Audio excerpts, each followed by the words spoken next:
বিরিয়ানির দোকানে, এখান দিয়ে নেবো 1 প্লেট বিরিয়ানি। তো সেই বিরিয়ানিটা বাড়ি গিয়ে আমি করুম চ্যালেঞ্জ। সবাই দেখতেছি বিরিয়ানি চ্যালেঞ্জ করে, এই কারণে চ্যালেঞ্জ করে, ওই কারণে চ্যালেঞ্জ করে। তো আমিও ভাবলাম চলো একটুখানি চ্যালেঞ্জ করে লই।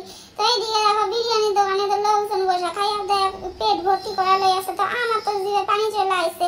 তো মাম্মামরা তো কইলাম এই দেখো এই বড় বড় হাড়ি, এই বড় বড় হাড়িতে তোমারে ঢুকাইয়া দিমু। তো মাম্মাম তো একটু ভয় পাইয়া গেল। আর এদিকে দেখো এই বড় হাড়িতে 1 হাড়ি বিরিয়ানি হইতাছে। তো এত বিরিয়ানি যদি আমি একা খাইতে পারতাম তাহলে আর কি মনের একটা তৃপ্তি লাগতো, তাই কিনা কাও তোমরা? তো এইদিকে দেখো এই সন্ধ্যা গন্ডা মার্কার লোকটা এখানে দাঁড়িয়ে দাঁড়িয়ে সবকিছু তদারকি করতেছে। তো আমি আর কি করব, বিরিয়ানি বানানোই দেখতে লাগলাম। না হলে ভাবতেছিলাম একখান হাড়ি লইয়া আমি চুরি কইরা বাড়ি পালাইয়া চলে আসি।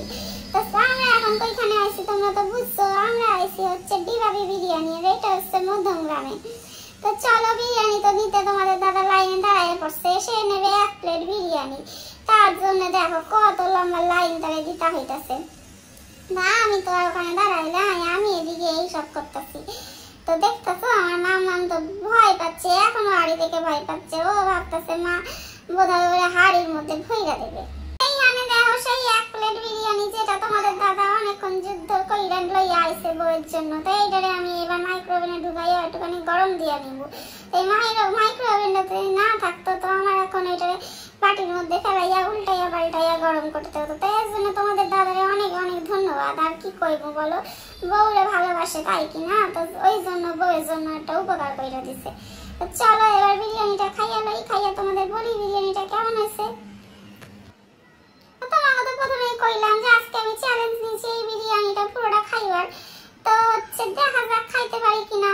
তো প্রথমে আমি এটারে ভয়েস দিয়েছিলাম, কিন্তু এখন ভাবতেছি তোমাদের একটু মজা দেওয়া যাক, তো এই জন্য আমি এইভাবে কইতাছি। জানি না তোমরা এইভাবে কারণে তোমাদের মজা লাগছে কি লাগছে না। তো দেখো আমি বিরিয়ানিটা ঢাইলা লইছি। তো পুরোটা ঢালার আমার এখনো সাহস হয়ে ওঠা নাই, মানে কি করবো বুঝতে পারতেছি না। এতটা বিরিয়ানি ঢাললে যদি নষ্ট হয় আমার তো নিজের উপরে ভরসা নাই গো। তো এই দেখো মটনটা দিচ্ছে, দেখছো কি রে, কি চামার রে, এই রুয়ানি মটন দিচ্ছে আমারে। এই রুয়ানি তো আমার পেটের এই পাশে লাগবো না, ও পাশেও লাগবো না। আর দেখো এই যে আলু, ছি ছি ছি ডিবাপি এইটুখানি আলু দিছে। তবে প্রথমে বইলে রাখছি এটা কোনো রিভিউ ভিডিও নয়, তাও আমি আর কি কইলাম এইটুখানি মটন আর এইটুখানি আলু দিয়ে আমার মন পরান আর কি ভরে নাই। তোমরা বিরিয়ানির দামটা নিয়েছো বড় বেশি, কিন্তু দিছে এইটুখানি আলু আর মটন। আর দেখো আজকে চাটনিটাও দিছে এইটুখানি, কি জ্বালাতন রে বাবা, এত দাম দিয়ে কেন আমি এইটুখানি বিরিয়ানি ভাত দিছে বাটি ভরে, কিন্তু আলু আর মাংস এইটুখানি আমি কি করি এখন, আই ভগবান আই কপাল। তো চলো এবার বিরিয়ানিটা খাওয়া শুরু করা যাক। তো দেখি প্রথমে আগে টেস্ট করে তোমাদের কই যে কেমন হয়েছে। ভালো তো হয় সবসময়, ওদের বিরিয়ানি খুবই খুবই ভালো হয়। তো মামামটা একটুখানি মটন দিতে চাইলাম, তো মামাম খেলো না, তো না খাক গিয়ে যা এইটুখানি মটন, তারপরে যদি এবার তোকেও ভাত দিতে যায় তো আমার আর কয়টুখানি থাকে। তো প্রথমে ভাবলাম যে চামচ দিয়ে খাইবো, একটুখানি স্টাইল মাইরা চামচ দিয়ে খাইবো। তারপরে দেখলাম যে না চামচ দিয়ে হইব না, এটা হোটেলে তো আর খাইতেছি না, খাইতেছি বাড়িতে। তো ওই জন্য চামচটা সরাইয়া এবার একটু হাত দিয়ে খাওয়ানোর চেষ্টা করতেছি। তো বিরিয়ানিটা আজকে জানি ঠিক মনের মতো লাগতেছে না, একটু ড্রাই ড্রাই লাগতেছে, মানে তেল দেয় নাই, ঘি দেয় নাই, কি দেয় নাই ভগবান জানে। তো চলো শেষ করতে পারি কিনা এটাই হচ্ছে এখন মেন কথা। ঠিক আছে চলো আমি একটু খাইতে লাগি, তোমরা একটু দেখতে লাগো, বক বক করিলে আবার খাওয়া নয় না আমার।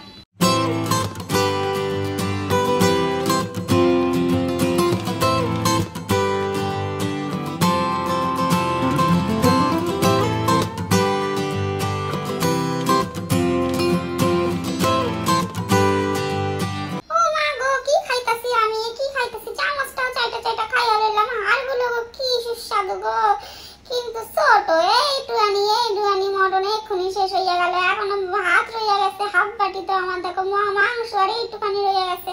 এখন আমি কি করি, মাংস ছাড়া কি ভাত খাওয়ানো যায় কও কও? তো যাই হোক মাংসটা ভালো করে চেটে পুটে খেয়ে আর একটুখানি ভাত দিলাম, কিন্তু আর বাদ বাকিটা মনে হইতেছে না আমি পারবো। তাও চেষ্টা চালাইয়া যাইতেছি যতক্ষণ আর কি চালানো যায়। তো আজকে কি করবো, তোমাদের বিরিয়ানিটা আজকে আমার মনের মতো হয় নাই গো, হইলে তো আমি পুরোটাই খাইয়া লইতাম আর একটুও ছাড়তাম না। হয় নাই আর কি করা যাবে, ওইটুখানি তোমাদের দাদার জন্য রাই খাই দিলাম, বুঝলা, সেই সব দিয়ে খাইতে পারলাম না। তো ভগবান একটা জিনিস মঙ্গল করছে যে তোমাদের দাদা আলু খাই না, বুঝলা কি না? তো ওই জন্য একটুখানি আলু রাখছি, আর ওই দেখো 2 টুকরা ছোট ছোট মাংস রাখছি, তাও কয় তোমাদের দাদা খাবো না খাবো না।